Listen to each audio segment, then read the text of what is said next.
Singh raised an eyebrow, a sly smile playing on her lips. Is that so, Commander Kartik? Then you must know that humanity has a long history of overcoming insurmountable odds. We thrive on challenges, adapt to adversity, and find ways to triumph even when the odds are stacked against us. A wave of murmurs filled the chamber. The delegates, sensing the growing animosity, shifted uneasily in their seats. Ambassador Cal, seeing the need for intervention, spoke up once more. I propose a compromise, he announced, his voice cutting through the tension. Earth will maintain its defensive system, but under the Council's supervision, the Krill will withdraw their disarmament demands and agree to a period of peaceful coexistence. Zitak bristled, his mandibles clicking angrily. You dare to lecture us, Octarian? We are the superior force, the rightful rulers of this galaxy. Earth is a mere insect buzzing with its insignificant weapons. Doctor. Singh's eyes flashed with anger, but she quickly regained her composure. Commander, she said calmly, arrogance is a dangerous companion. History is full of examples of mighty empires falling to seemingly weaker foes. Underestimating your opponent is a fatal mistake.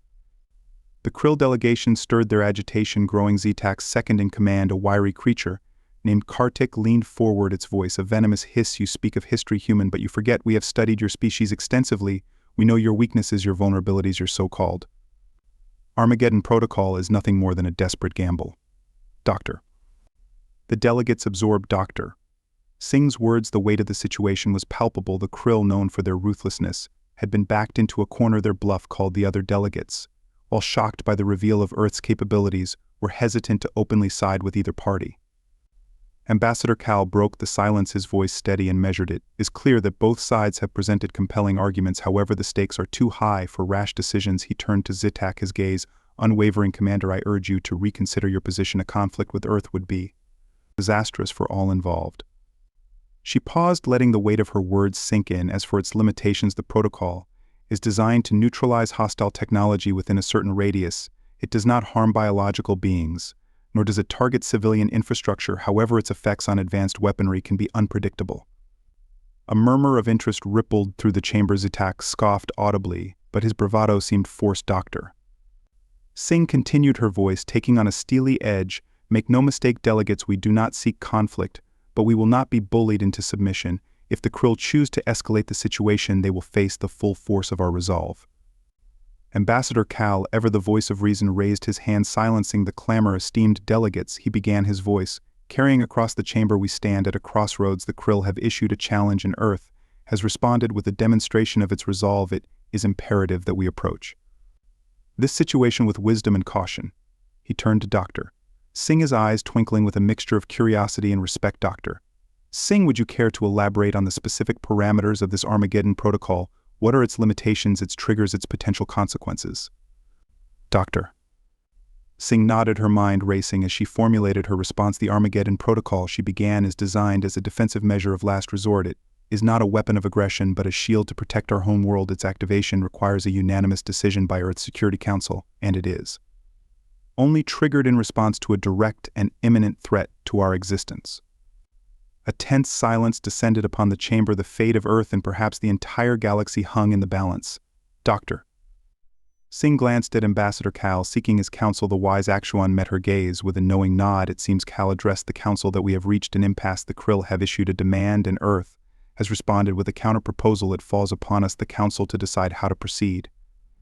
The council chamber became a cacophony of voices as delegates debated the merits of Earth's defense system and the potential consequences of the Krill's ultimatum. The air crackled with tension, the atmosphere growing heavy with the weight of impending conflict.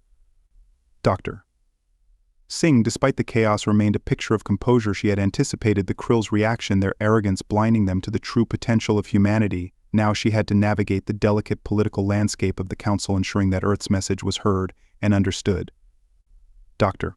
Singh remained unperturbed. Commander, I understand your disbelief, but I assure you every element you have witnessed is fully operational, and this is merely a fraction of our defensive arsenal. A wave of unease washed over the Krill delegation. Their initial arrogance had given way to a palpable nervousness. They had underestimated humanity, dismissing them as a primitive species, clinging to outdated technology, but now faced with the undeniable evidence of Earth's advanced capabilities, their confidence crumbled. Zitak, however, refused to back down. Even if this Armageddon Protocol, as you call it, is real, he snarled, it poses no threat to the Krill Armada. We possess weaponry that can reduce your planet to rubble in an instant. Doctor. Sing's eyes narrowed. Is that a threat, Commander? Consider it a warning, Zitak retorted. If you value your continued existence, you will dismantle this abomination and surrender your nuclear arsenal. Sing concluded, is just a glimpse of our full capabilities. The Armageddon Protocol is not a single weapon but a symphony of interconnected systems designed to adapt and evolve in response to any threat. We are not a species to be trifled with. A stunned silence hung in the air as the implications of Dr. Sing's presentation sank and delegates exchanged bewildered glances, some whispering amongst themselves in hushed tones. The normally unflappable Ambassador Cal, his brow furrowed, addressed the chamber doctor. Sing, I must confess this display is unexpected. It seems humanity has been far busier than anyone could have imagined. Zitak, his composure finally cracking, slammed a clawed hand on the table before him. Lies, he shrieked, his voice amplified by the translator. Mere theatrics, you cannot possibly possess such capabilities. The Krill representative Zitak twitched in his seat, his multifaceted eyes widening. But Dr. Sing wasn't finished. That, she explained, was a mere fraction of our solar energy collection and redirection capabilities. We can focus such beams with pinpoint accuracy, disabling or destroying any hostile object in our path.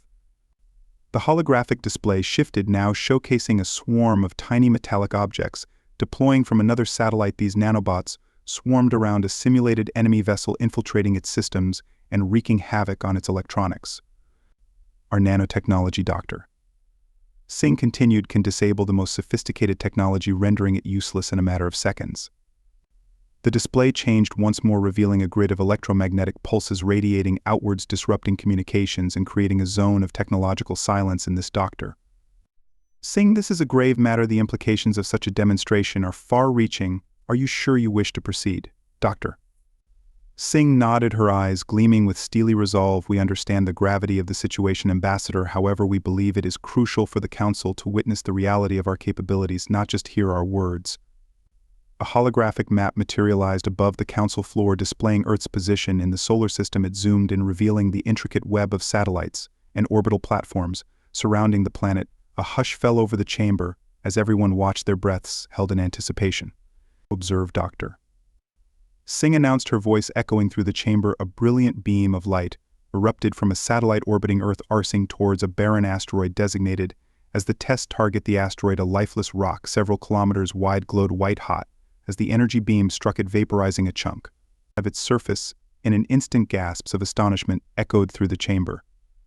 Sing continued, her voice now measured. We have harnessed the power of our sun, developed nanotech defenses capable of neutralizing hostile technology, and established a vast network of AI-controlled countermeasures. Should any force threaten our planet, we will unleash a symphony of destruction that will make your most advanced weapons look like children's toys. Zitak's chitinous exoskeleton twitched with barely suppressed anger. Empty threats, he hissed. Prove it. Dr.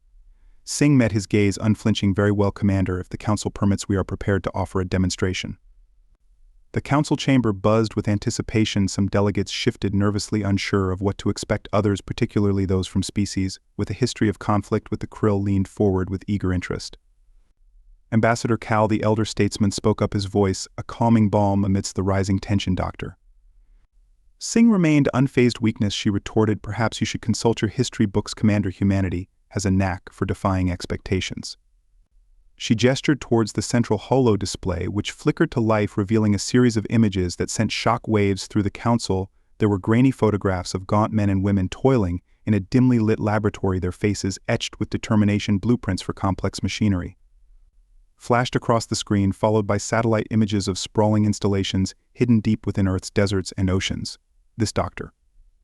Sing announced, her voice echoing with newfound authority, is the culmination of decades of research and innovation. Project Armageddon, as we call it, is not a single weapon but a symphony of interconnected systems designed to deter any aggressor, no matter how advanced. A collective gasp filled the chamber. Delegates exchanged uneasy glances while the Krill representative's sneer wavered. Dr. Zitak leaned closer, his mandibles twitching. We, the Krill, have mastered technologies beyond your comprehension. We traverse the stars while you barely managed to escape your own atmosphere, yet you dared to threaten us with your primitive arsenal. A collective gasp arose from the audience. The Krill's audacity was breathtaking. But Dr. Sing simply smiled, a hint of steel in her eyes. Commander, she began, her voice barely above a whisper, you may mock our primitive weapons now, but remember, even the smallest spark can ignite a fire that consumes worlds. The chamber fell silent, the only sound the gentle hum of translator devices, converting the myriad alien languages into a universal tongue. Zitak's mandibles clicked in surprise, his eyes, then curled into a sneer. A bluff, he scoffed, a desperate attempt to mask your weakness. Doctor. Commander Zitak, she addressed the towering creature. I understand your skepticism, however I assure you that humanity's commitment to self-preservation is not to be underestimated. Zitak let out a guttural chuckle that echoed through the chamber. Self-preservation with those antiquated weapons of yours, you cling to destructive power like a toddler to its blanket. It's adorable. A murmur of discontent rippled through the human delegation. Some clenched their fists, others bit back angry retorts. But Doctor. Singh raised a hand, silencing them with a subtle gesture. Commander, she said, her voice unwavering, while I appreciate your colorful metaphors, I must caution against underestimating the resolve of a species that has overcome countless challenges to reach this stage. The insectoid figure towered over the human delegate, its eyes glinting with malice. Your nuclear deterrent, Doctor. Singh had hissed in a voice that sounded like chalk scraping against a blackboard, is nothing more than a child's toy in the face of galactic powers. The interstellar council chambers on Eridani Prime, usually a hub of diplomatic decorum, were charged with electric tension. Delegates from various species leaned forward in their seats, their attention riveted on the unfolding drama. The Krill, a notoriously arrogant and technologically advanced race, have been vocal critics of Earth's recent admittance into the Council. Doctor. Helen Singh, Earth's chief delegate, stood her ground, her calm demeanor a stark contrast to the Krill's aggression.